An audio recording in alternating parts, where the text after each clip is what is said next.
(7월 11일) 월요일 황장수의 뉴스 브리핑 시작하겠습니다. 본격적인 무더위가 주말에 시작되었습니다. 지난 금요일 발표된 사드 배치를 둘러싸고 온 나라가 시끄럽고 중국과 북한이 아주 세게 나오고 있습니다. 예상한 바입니다. 자, 저들이 어떻게 나오든 우리는 우리가 할 일을 해야 되는 거지, 한국의 이 국익과 배치되는 어떤 부분에서 중국과 맞서야 될 일이 있다면 그것은 당당히 맞서는 것이 원칙이라고 봅니다. 경제적 이해관계니 기업이니 이런 문제도 부차적인 문제입니다.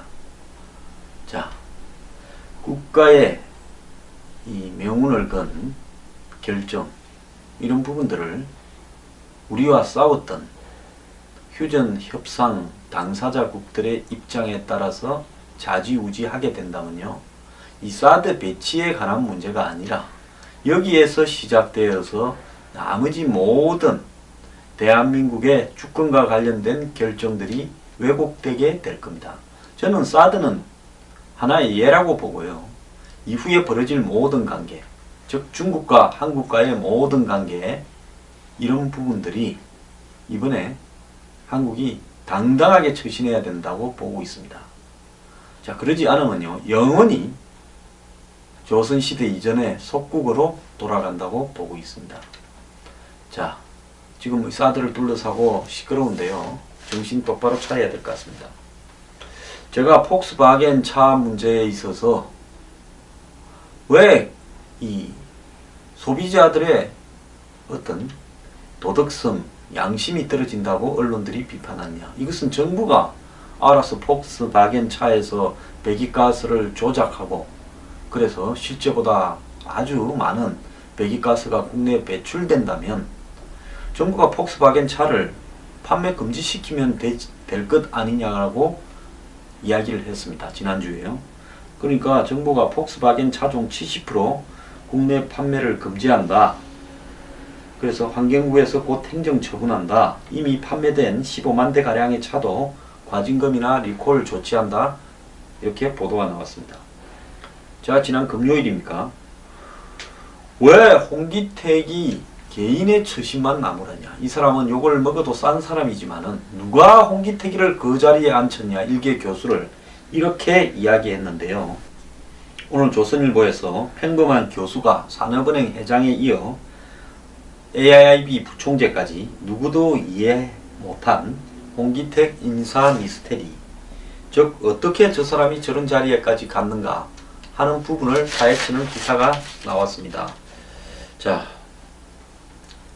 항상 이런 마이너, 저는 언론이라고 부르기도 초라합니다만은 이야기를 하고 나면 이런 부분에서 조금씩 반응이 보이는 겁니까? 제가 해서 그렇다고는 생각 안 하지만 국민 상식으로 봤을 때 납득이 가지 않는 행동들이 벌어지고 있을 때 누군가는 그것을 지적해야 아무래도 조금이나 신경을 쓰는 거 아닌가, 이런 생각을 합니다. 우리 뉴스 브리핑은 정부가 해야 할 일들을 하고 있지 못할 때, 국민을 속일 때 이런 부분에 대해서 가감하게 이야기를 하고요. 또 더 나아가서 언론이 보도의 초점을 잃고 국민을 선동하거나 왜곡시킬 때, 그럴 때도 분명하게 지적해 나가겠습니다. 자, 중국이 사드 배치를 가지고 압박을 하고 있습니다. 별의별 기사가 다 나오는데요. 가장 지저분한 것이 외교적인 문제를 경제적 제재로 갖고 가겠다는 겁니다. 자, 지금 때가 어느 때입니까? 세계가 하나의 시장이니 신자유 주의니 야당이고, 이 국제기구가 만들어져 있고 자유무역협정이 체결되어 있고 이런데, 자, 이 사드 배치 문제를 가지고 경제 문제에 보복과 제재를 가한다고 놓으면 제가 볼 때 우리는 기본적으로 이런 사안에 대해서 WTO에 제소도 하고 FTA를 갖다가 중국과 없는 걸로 하고 이런 식으로 우리도 강경하게 대응해 나가야 된다고 보고 있습니다. 그러지 않습니까? 비관세 장벽이라는 게 뭡니까? 시장에 관련되는 문제와 관련해서 세금으로서 여태까지 상대국에 대해서 부과를 해왔는데 세금이 아닌 다른 어떤 문제로서 이 두 나라 간의 무역이나 교역을 제한하는 이런 부분을 비관세 장벽이라는 거 아닙니까? WTO가 이 비관세 장벽 부분에 대해서 굉장히 제재를 가하고 있지 않습니까? 자, 중국이 이런 어떤 부분에서 만약에 한국에 이 사드 때문에 경제적인 제재를 가한다면 우리는 이 중국의 이런 태도에 대해서 아주 강하게 문제 제기를 해야 될 걸로 봅니다. 중국도 2011년 11월에 WTO에 가입해 있는 회원국입니다. 이 WTO라는 것은 세계 무역기관이니까 월드 트레이드 오거나이제이션 아닙니까? 자, 이것은 가트 체제를 잇는 이 관세 및 이 무역에 관한 일반 협정을 잇는 이 2차 대전 이후에 새로운 어떤 이 국제 무역 협정이지 않습니까? 그래서 WTO에 의해서 이 모든 나라들은 한마디로 이 WTO에서 정한 일정한 수준의 이 무역에 관한 틀들을 지켜야 될 부분이 있습니다. 회원국이면요. 한국은 초창기부터 회원국이었고 중국은 2011년에 가입을 했습니다. 그러면 한국과 중국과의 FTA나 이런 부분들은 쌍방협정이라서 중국이 무시한다 하더라도 그러면 FTA는 깨는 거죠. 중국이 한국에 대한 한마디로 정치적인 보복을 경제로 한다면 WTO에 제소를 해서 매우 강하게 한마디로 정부가 대응을 해야 된다고 보고 있습니다. 지금 세상이 어느 세상인데요. 정치를 갖다가 무역에다가 끌어들입니까?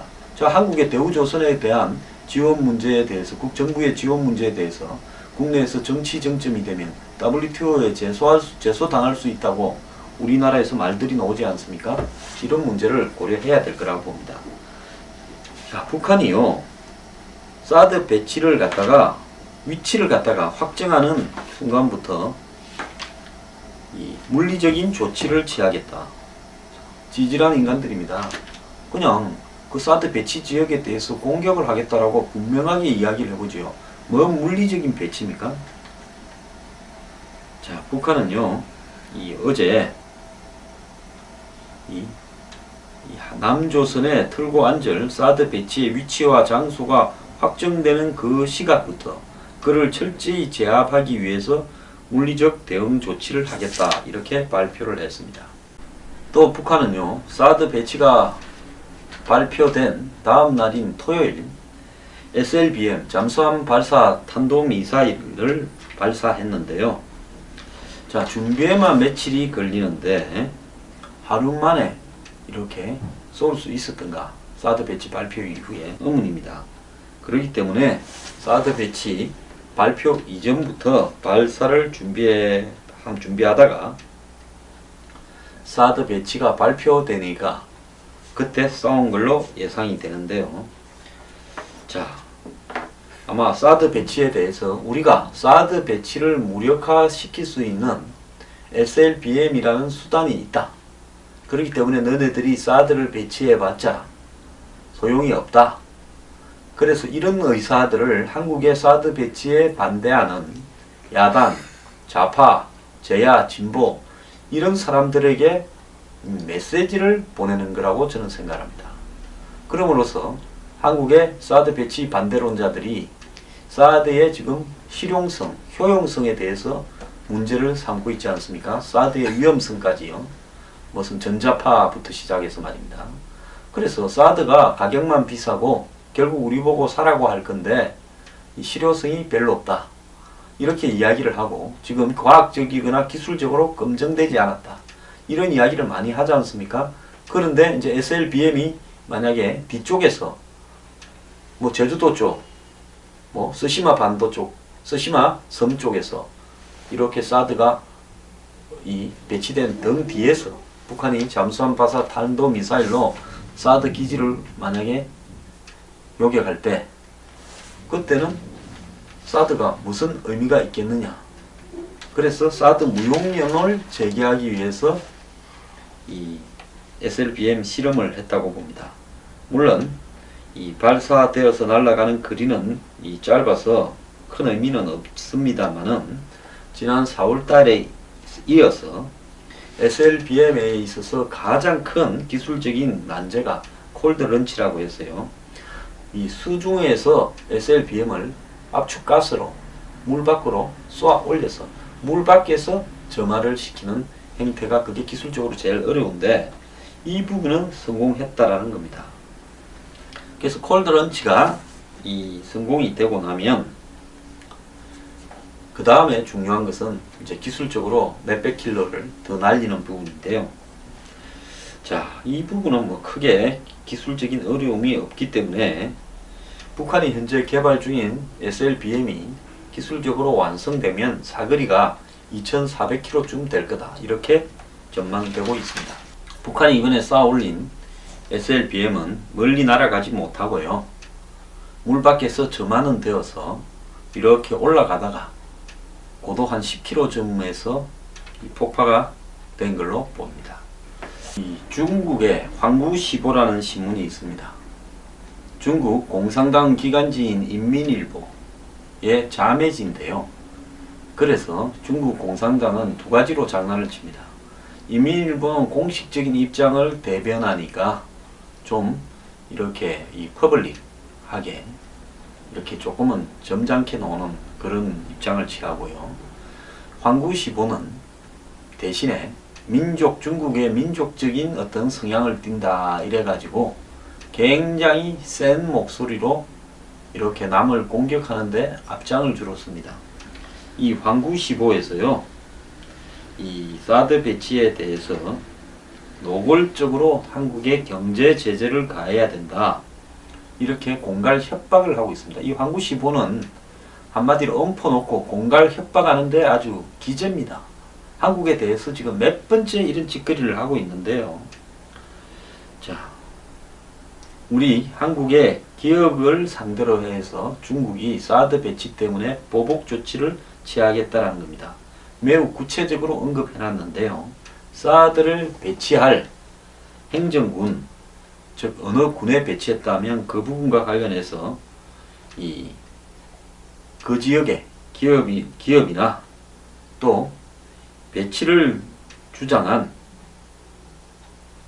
정계 인사를 제재하고 이들의 중국 진입은 물론 모든 교류 관계를 단절한답니다.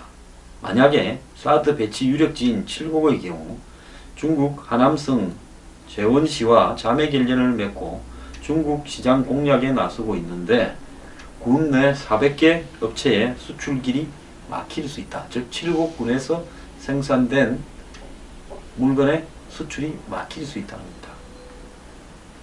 정치권에서는 유승민, 원유철 의원 등 주로 새누리당에서 사드 배치를 주장해 왔는데 이들이 중국 공항에 입국할 때 공안에서 외교적 이유로 다시 한국으로 돌려보내는 시나리오도 가능하다는 겁니다. 자, 또 95개의 한국 방산업체와 수천 개의 방산 협력업체들이 사드를 빌미로 중국과의 협력에 진장을 받을 수 있다 라고 이 홍보를 협박을 하고 있습니다. 이 빌어먹을 신문은 사드 시스템을 자신들의 전략 미사일로 조준한다라는 군사적 대응도 밝혔는데요. 자, 중국이 한국에 있는 어떤 주요 시설을 갖다가 자신들 미사일로 얼마든지 지금 조준하고 있다라는 걸 자기 입으로 밝히지 않습니까? 제가 몇 번 이야기했잖아요. 저들은 우리한테 레이더 다 쏘고 우리한테 미사일 다 조준하고 있는데 왜 우리는 우리 필요 때문에 하는 일을 중국에 허락을 받아야 되느냐 이 말입니다. 자, 또 나아갔어요. 이 사드 배치로 인한 지역 불균형 문제와 대북 제재를 연계하고 러시아와 연합해 구체적 행동에 나서겠다. 자, 이제 사드 배치를 핑계로 중국이 북한에 대한 제재를 하지 않겠다. 이런 부분을 갖다 이야기하는 거 아니겠습니까? 다만 이제 제가 앞에서 이야기한 내용이 나옵니다. 세계무역기구 WTO 가입국인 중국이 규정에 없는 국가 제재에 나설 가능성은 낮다. 사드 배치와 경제 제재는 아무런 상관이 없기 때문이다. 오히려 우리가 중국 제재에 역공을 패면 중국이 국제사회에서 궁지에 몰릴 수도 있다. 자, 중국이 이러는 거는요. 중국과 관련 있는 한국의 대기업들, 또 해당 지역의 기업들, 또 뭐 방산업체들, 중국이 지금 협박하고 있는 대상에 해당되는 기업들이 열심히 로비해서 한국 정부에 이 부분을 갖다가 무산시켜라. 또 반대 여론을 조성해라. 또 더 나아가서 경제적인 제재나 보복이 올 수 있으니까 사드에 반대하는 성향을 가진 한국의 한 30-40%의 국민들은 이 부분으로 한국 국민들이 나서서 정부를 압박해라. 또 야당과 제야 진보 좌파 종북들은 총걸기해서 한국 정부를 공격해라. 자, 우리 주장이 맞지 않느냐? 중국이 보복을 한다고 하지 않느냐? 자, 사드 배치가 발표된 날 정확하게 국민의당은 공식적으로 중국과의 경제 문제를 거론을 했고요. 곧바로. 그 다음에 더민주에는 김종인 대표가 사드 배치 자체에는 반대하지 않는다 이야기했지만은 지금 차기 전당대회 후보나 문재인 대표 등이 또 사드 배치에 대해서 비판을 하고 있습니다. 반대를 사실상 하고 있죠. 자, 이런 사항을 중국이 부채질하는 겁니다. 자, 한국에 있는 우리 친중파들아 다 총글게해라. 이것이 경제 제재 협박의 기본적인 이유입니다.